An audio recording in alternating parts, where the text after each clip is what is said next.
Բարև ձեզ, եթերում օրվա ամփոփումն է, ձեզ հետ է Արփինե Նավասարդյանը։ 18:00-ի դրությամբ առանձնացրել ենք հետևյալ լուրերը։ Այսօր մայիսի 1-ն է աշխատանքի եւ աշխատավորների համերաշխության միջազգային օրը։ Նիկոլ Փաշինյանն իր ուղերձում նախ եւ առաջ շնորհավորել է Հայաստանում աշխատող եւ հարկեր վճարող քաղաքացիներին, պնդելով, որ վերջին տարիներին աշխատանքի ոլորտում հաջողվել է հասնել լուրջ հաջողությունների։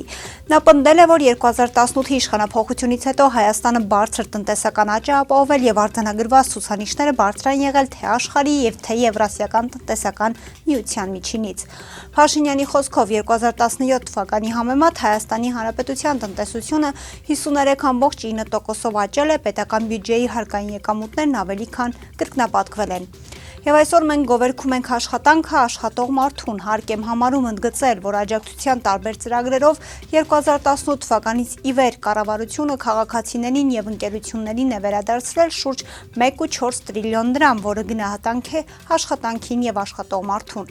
Աշխատանքն աջակցելու այս ծրագրերը նաեւ սոցիալական մեծ էֆեկտ են բերել։ Մեր երկրում ծայրահեղ աղքատությունն ըստ էության վերացման շեմին է եւ համոզված եմ դրա վերացումը շատ շուտով կարձանագրվի պաշտոնապես, նշել է Փաշինյանը, ընդգծելով, որ թեպետ ցանկացած աշխատանք արժանի է հարգանքի, այնուամենայնիվ աշխատանքը կարող է արդյունք բերել, եթե այն հիմնված է կրթության, գիտելիքի, մասնագիտական հմտություններն անընդհատ զարգացնելու եւ հղկելու, ավելին իմանալու եւ իմացածն իրացնելու, տնտեսականացնելու աննահանջ ձգտման վրա։ Դիմելով Հայաստանում աշխատող բոլոր, այդ թվում օտարերկրյա քաղաքացիներին, Փաշինյանը շեշտել է, որ Հայաստանն այսօր ծաղկում է, ապրում, ինչը բոլորի աշխատանքի արդյունքն է։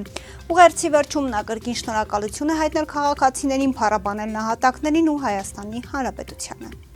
Մայիսի 1-ի արդիվ քաղաքացիներին շնորհավորել է Ուժեղ Հայաստան կուսակցության առաջնորդ Սամվել Կարապետյանը, ընդգծելով, որ հաջողության գլխավոր գրավականը սեփական գործի խորքային ըմբռնումն ու քրտնաջան աշխատանքն են, իսկ կայացման սկզբնական փուլերում դա նշանակում է աշխատանք օրը 24 ժամ։ Կարապետյանը նշել է, որ իր աշխարհայացքի ձևավորման գործում կարևոր դեր են խաղացել մանկության տարիները։ Մայիս 1-յան տոնները, դպրոցական շքերթներն ու գերազանցիկների ուղևորությունները տաշին նրա մեջ ձևավորել են կոլեկտիվ պատասխանատվության զգացում եւ ձեռքբերումների ձգտում։ Դա ուրախություն էր բոլորի համար, նշել է նա։ Կարապետյանը նշել է, որ իր կյանքի առանցքային փուլերից մեկը 1990-ականներին էին, երբ աշխատում էր Կալուգայում եւ բառի իմաստով կանգնած էր գոյատևման հարցը։ Կարապետյանի պնդմամբ իր առաջին աշխատանքային փորձը եւս կապված եղել ֆիզիկական աշխատանքի հետ, երբ ուսանողական տարիներին եղբոր հետ ամառային ամիսներին մեկնում էր արտագնա աշխատանքի եւ զբաղվում ասֆալտ փռելով։ Դա շատ ծանր աշխատանք էր, մենք ասֆալտը փռում էինք ձեռքով, այն ինչ հիմա անում է տեխնիկան, այն ժամանակ անում էինք մեր ձեռքերով, պատմել է նա, հատուկ շեշտելով, որ վաստակած գումարի մասը նա տալիս էր ծնողներին, իսկ մնացածն օգտագործում էր ուսման տարիներին ապրելու համար։ Կարապետյանն հավելել է, որ հենց այդ ճանապարհն է ծանր աշխատանքից մինչև միջազգային բրենդի ստեղծումը դարձել իր մասնագիտական եւ կյանքի փորձի հիմքը։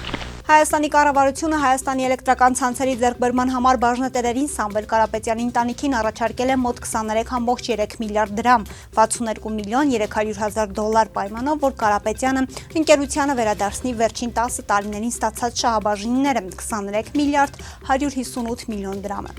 Ազատություն ռադիոկայանի տրամադրության տակ է հայտնվել Հայաստանի էլեկտրական ցանցերի 100%-ի ձեռքբերման համար կառավարության առաջարկը, որի բովանդակությունը չեն բարձրաձայնում ոչ կառավարությունը, ոչ էլ հետի սեփականատերերը։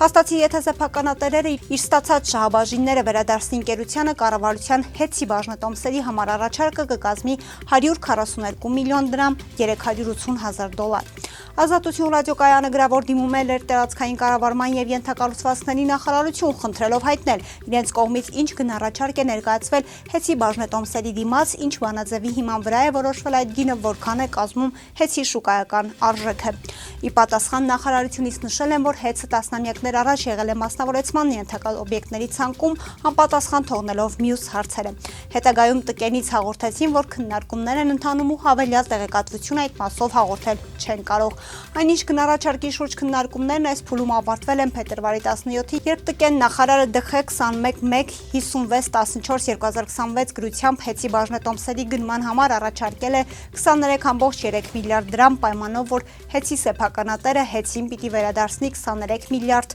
158 միլիոնը։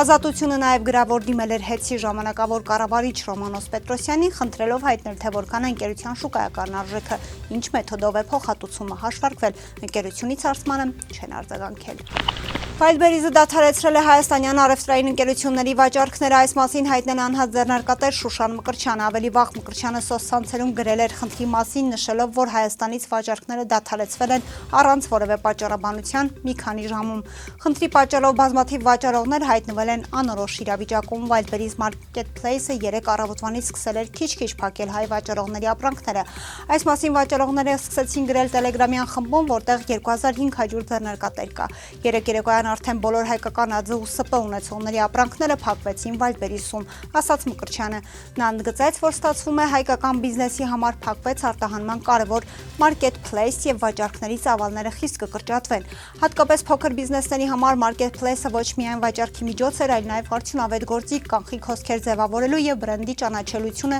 ԵԱՏՄ երկրներում բարձրացնելու համար։ Այս իրավիճակում առավել քան երբևէ կարևոր է, որ պետությունը կանգնի փոքր բիզնեսի կողքին։ Ի վերջո հենց փոքր բիզնեսներն են ձևավորում ապագայի մեծ բիզնեսները, ասաց նա։ Ավելի ուշ Շուշան Մկրտչյանը սոցցանցում հայտնեց, որ հայաստանյան առևտրային ընկերությունների վաճառքները դադարեցրել է նաև Օզոնը։ Գևորգ Պապոյանը Wildberries եւ Օզոն Marketplace-ներում հայկական ապրանքների վաճառքի հետ կապված խնդիրներն այսօր է ծանոթացել լրատվամիջոցների հրապարակումներից։ Նա լրագրողների հետ զրույցում նշեց, որ արդեն իսկ հանձնարարականներ է տվել խնդիրները հասկանալու, թե որ ընկերություններն են խնդիրներ ունեցել, ինչու, ինչ ժամկետներով եւ այլն։ Կարող է պարզվել, որ ձեռնարկատերերի 5%-ն ինչ-որ պատճառով խնդիրներ ունի, որոնք լուծվեն 5 օրից, բայց երբեմն այնպես է լինում, մենք հուզական հայտարարություններ ենք անում, որոնք կարող են ազդել ընդհանուր միջպետական հարաբերությունների վրա, այնպես որ առաջարկում եմ սառնասրտորեն մոտենալ բոլոր հարցերին։ Իմ փորձը ցույց է տալիս, որ անլուծելի հարցեր չկան, կաշխատեն նույնիսկ հանգստյան օրերին եւ իրավիճակը կլուծենք, պնդել է Պապոյանը։ Կողմ ենք Թուրքիայի հետ ապրանքաշրջանառությանը, բայց միայն հայկական շահ առաջ տանելու դեպքում, այս մասին իր մամուլի ասուլիսի ժամանակ ասել է ուժեղ Հայաստան դաշինքի նախընտրական ցուցակը գլխավորող Նարեկ Կարապետյանը։ Մենք կողմ ենք հապաշրջափակման ու Հայաստանի սահմաններում առևտրի աճին, իհարկե հիմնականում Թուրքիայի հետ, որպեսզի Թուրքիայով ելք գործենք դեպի եվրոպական շուկա, բայց պետությանը պետք է նորմալ տնտեսական քաղաքականություն, որպեսզի թույլ չտա թուրքական գյուղմթերքը գա եւ ոչնչացնի հայկական գյուղացուն, ասել է նա, ապա հավելել. Թուրքիան սուբսիդավորում է գազի 50%, իր գյուղացիների համար էլեկտրականության 50%-ը պետությունն է վճարում։ Այդ պարագայում Եփրատգետի վրա ստեղծում են ջրամբարներ, ջրի խնդիր չունեն, նրանք հնարավորություն են ունենալու այս սուբսիդաներով էժան ապրանքով խեղդել մեր գյուղացու ապրանքը ու գյուղացիներին մատնել աղքատության։ Դրա դեմ պայքարելու մի ձև կա՝ պաշտպանել տեղական արտադրողին, տանել լավ տնտեսական քաղաքականություն, ունենալ առաջնորդ, որը կարողանում է չէ ասել այնտեղ, որտեղ մեզ ձեռնտու չէ, եւ հա ասել այնտեղ, որտեղ կա հայկական շահ։ Անդրադառնալով Ուկրաինայի նախագահ Վլադիմիր Զելենսկու Հայաստան սպասվող այցին, Կարապետյանը համոզմունք է հայտնել, որ տնտեսական այդ գործընկերոջ հետ կբարդացնի հարաբերությունները հակառակորդ երկրի ղեկավարի Հայաստան այցելությունը, հաշվի առնելով այդքան սրված հարաբերությունները։ Այսօրվա կառավարությունը պետք է պատասխանատվություն կրի իր բոլոր աշխարհաքաղաքական եւ միջազգային վիրաժների համար, որովհետեւ ամեն քայլ կարող է բերել հետևանք։ Հուսով ենք, որ մեր տնտեսության համար վատ հետևանք չի լինելու, բայց պետք է ուշադիր լինելու չստեղծել նոր ճգնաժամեր։ Այս պահին չի կարելի սրել իրավիճակը մանավանդ վերջին արդյունավետ բանակցություններից հետո, նշել են նա։ Մայիսի 5-ին Երևանի կենտրոն վարչական շրջանում գործող ուսումնական հաստատությունների աշխատանքը կկազմակերպի հեռավար ձևաչափով, այս մասին հայտնել է ԿԳՄՍ նախարարի մամուլի քարտուղար Նելի Վահանյանը։ Մայիսի 5-ին Երևանի կենտրոն վարչական շրջանում գործող հաստատությունների աշխատանքը կազմակերպելու է հեռավար։ Երևանի մյուս վարչական շրջաններում գործող հաստատություններին առաջարկվում է աշխատանքը կազմակերպել հեռավար ըստ անհրաժեշտության, նշել են նա։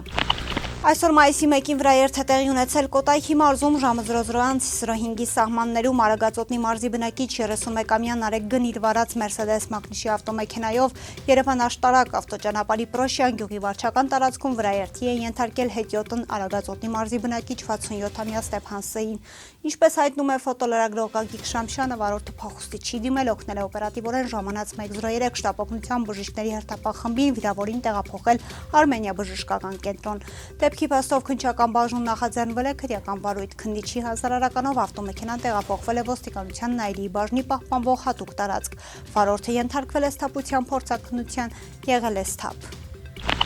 Այսօրվա համար պատրաստել էինք այսքանը, կհանդիպենք։